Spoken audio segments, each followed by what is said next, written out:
పాకిస్తాన్ మాజీ ప్రధాని ఇమ్రాన్ ఖాన్ మరణించినట్లు వస్తున్న వార్తల నేపథ్యంలో అతని కుటుంబ సభ్యులు తీవ్ర భావోద్వేగానికి గురవుతున్నారు. జైల్లో ఉన్న ఇమ్రాన్ ఖాన్ను చూసేందుకు వెళ్లిన కుటుంబ సభ్యులకు పోలీసులు అనుమతి ఇవ్వకపోవడంతో తీవ్ర చర్చనీయాంశమైంది. అంటే అనుమానాలకి బలం చేకూర్చే విధంగా అక్కడ పరిస్థితులు కనిపిస్తున్నాయి. దీనికి తోడు ఇమ్రాన్ ఖాన్ మద్దతుదారులు ఇమ్రాన్ను చూపించాలంటూ పెద్ద ఎత్తున నిరసన తెలియజేస్తూ ఉన్నారు, ఆందోళన చేస్తున్నారు. ఇమ్రాన్ జైల్లో ఉన్నారు. అదియాలా జైలు వద్ద తీవ్రమైనటువంటి ఉద్రిక్త పరిస్థితులు అక్కడ కనిపిస్తూ ఉన్నాయి. స్క్రీన్ మీద మీరు చూస్తున్నారు, ఆందోళనకు సంబంధించిన దృశ్యాలు మీరు చూస్తున్నారు. ఇమ్రాన్ ఖాన్ పార్టీకి సంబంధించిన కార్యకర్తలు పెద్ద ఎత్తున రోడ్ల మీదకి వచ్చి ఆందోళన చేస్తున్నటువంటి పరిస్థితి ఉంది. ఇమ్రాన్ ఖాన్ 2023 ఆగస్టు నుంచి అడియాలా జైల్లో ఉన్నారు. ఆయన్ని హతమార్చినట్లుగా సోషల్ మీడియాలో ఒక్కసారిగా వార్తలు బయటకు రావడంతో మొత్తం పాకిస్తాన్లో ప్రధాన నగరాల్లో వీధుల మీద ఇమ్రాన్ ఖాన్ పార్టీ కార్యకర్తలు నిరసన ప్రదర్శనలు, ఆందోళన చేస్తున్నారు. ఇమ్రాన్ ఖాన్ని చూపించాలి, బయట ప్రజలకు చూపించాలంటూ పాకిస్తాన్లో ఆందోళనలు తీవ్రమవుతున్నటువంటి పరిస్థితి ఉంది. బలూచిస్తాన్ విదేశాంగ శాఖ ఎక్స్ వేదికగా ఒక పోస్ట్ పెట్టింది. పాకిస్తాన్ ఆర్మీ చీఫ్ ఆసిమ్ మునీర్ ఎవరైతే ఉన్నారో అతను, అలాగే నిఘా విభాగం ఐఎస్ఐ వీళ్ళిద్దరూ కలిసి ఆయన్ని చంపేశారు అని చెప్పి అందులో రాసుకొచ్చింది బలూచిస్తాన్ విదేశాంగ శాఖ. పలు మీడియా సంస్థలు దీనికి సంబంధించి వార్తలు ప్రచురిస్తూ ఉంది. సామాజిక మాధ్యమాల్లో కొన్ని పోస్టులు కూడా కనిపిస్తున్నాయి. ఇమ్రాన్ ఖాన్ కింద పడిపోయినట్టుగా, ఇమ్రాన్ ఖాన్ పూర్తిగా నిర్జీవ స్థితిలో ఉన్నట్టుగా కొన్ని ఫోటోలు బయటకు వస్తున్నాయి, సోషల్ మీడియాలో చక్కర్లు కొడుతున్నాయి. అవి చూసిన వాళ్ళు అందరూ కూడా ఇమ్రాన్ ఖాన్కి ఏమైంది, ఇమ్రాన్ ఖాన్ని జైల్లో ఏం చేశారు, ఇమ్రాన్ ఖాన్ని చంపేశారంటూ కూడా పెద్ద ఎత్తునటువంటి వార్తలు వస్తున్న పరిస్థితి. పెద్ద ఎత్తున ఆందోళన జరుగుతోంది. తీవ్ర ఉద్రిక్తమైన పరిస్థితులు కనిపిస్తున్నాయి.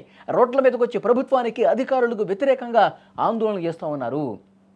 ఈ ఆందోళనలు రోజు రోజుకి గంట గంటకి పెరిగిపోతూ ఉన్నాయి. ఇమ్రాన్ ఖాన్ని చూపించాల్సిందే, ఈ వార్తల్లో నిజం ఉందా లేదా చెప్పాల్సిందే. అయితే ఇప్పటి వరకు అసలు ఏది నిజం ఏది కాదు అన్న విషయానికి సంబంధించి అధికారికంగా ఒక్క ఆధారం కూడా బయటకు రాల.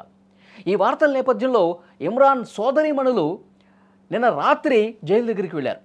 వెంటనే మా బ్రదర్ని కలవాలి, మేము కలిసేందుకు అవకాశం కల్పించండి అని చెప్పి డిమాండ్ చేశారు.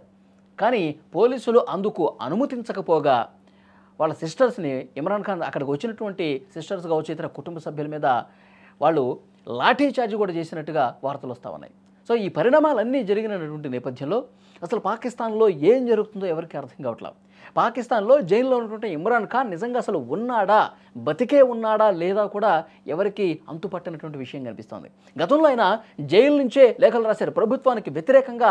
ఆయన ప్రభుత్వాన్ని విమర్శిస్తూ అసలు ఈ ప్రభుత్వం ఉందా లేదా, ప్రజలు ఇన్ని ఇబ్బందులు పడుతుంటే పట్టించుకోరా అంటూ ప్రభుత్వాన్ని, పాలకుల్ని ప్రశ్నిస్తూ జైలు నుంచి లేఖలు రాశారు గతంలోనే.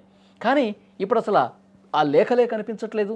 అసలు ఇమ్రాన్ ఖాన్ ఏదన్నా విషయానికి సంబంధించి గతంలో స్పందించేవాడు, కనీసం స్పందన లేదు. ఇప్పుడు సోషల్ మీడియాలో జరుగుతున్న ప్రచారం, కనిపిస్తున్నటువంటి ఫోటోలు ఇవన్నీ చూసి ఒక ఆందోళన కనిపిస్తుంది. కుటుంబ సభ్యులే కాదు, ఆ పార్టీకి సంబంధించిన కార్యకర్తలు, సామాన్య ప్రజల్లో కూడా ఇలాంటి భావనే ఉంది, ఇలాంటి అనుమానాలే ఉన్నాయి. ఇవి బలపడుతున్నాయి. ఎందుకంటే ప్రభుత్వం స్పందించట్లా, అధికారికంగా ఎవరు ఏం చెప్పట్లేదు. నిజంగా లేదు, ఒక లెటర్, గతంలో లెటర్ వచ్చింది కదా, ఆయన సిగ్నేచర్తో ఇంకొక లెటర్ రిలీజ్ చేసి మీరెవరూ ఆందోళన చేయకండి, నేను ఆరోగ్యంగానే ఉన్నాను, నాకేం పర్లేదు, ఆ పుకార్లు నమ్మద్దని చెప్పి ఒక అఫీషియల్గా ఒక లెటర్ వచ్చింది అనుకోండి, ఈ ఆందోళన విరమిస్తారు కదా, అలాంటి లెటర్ ఏమీ రావట్లేదు.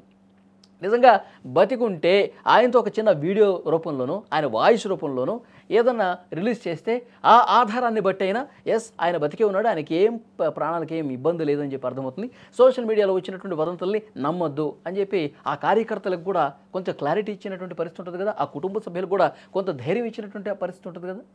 కానీ అవేమీ లేకపోవడంతో ఆందోళన అంతకంతకు పెరుగుతోంది. రోడ్ల మీదకి జనం వచ్చేస్తున్నారు.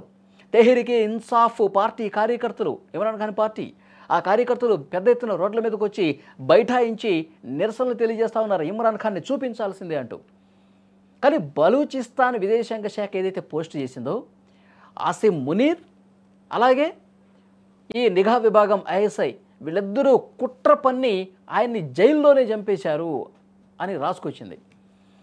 ఆయనకు ఆరోగ్యం కూడా అంతగా సహకరించాల, ఇది కూడా ఉంది. సో ఒక క్లారిటీ ఏదైనా ఇవ్వండి, లేకపోతే మళ్ళీ పాకిస్తాన్లో పెద్ద ఎత్తున అల్లర్లు జరిగే అవకాశం ఉంది, పాకిస్తాన్లో పెద్ద ఎత్తున ఘర్షణలు చెలరేగే అవకాశం ఉంది. అంతవరకు పరిస్థితి రానియొద్దు అంటూ కార్యకర్తలు హెచ్చరిస్తూ ఉన్నారు. మరి ఏం జరుగుతుందో ఏమో తెలియదు. కానీ గంట గంటకి అక్కడ ఉద్రిక్త పరిస్థితులు పెరిగిపోతున్నాయి.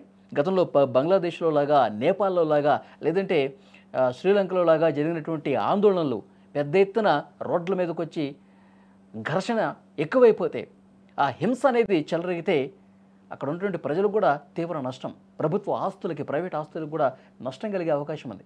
సో అలాంటి పరిస్థితి రాకూడదు అంటే ఒక క్లారిటీ ఇవ్వాల్సిన బాధ్యత అక్కడ పాలకుల మీద ఉంది. మరి అక్కడ పాలకులు ఎంత నిజాయితీగా ఉంటారో మనం చూస్తూనే ఉన్నాం. పాకిస్తాన్ని ప్రపంచంలో ఏ దేశం కూడా నమ్మదు పాకిస్తాన్ని. మరి ఇమ్రాన్ ఖాన్ విషయంలో ఏం జరిగిందో వాస్తవాలు బయటికి రావాలంటే క్లారిటీ ఇవ్వాల్సిన అవసరం ఉంది. ఏం జరగబోతుందో చూడాలి.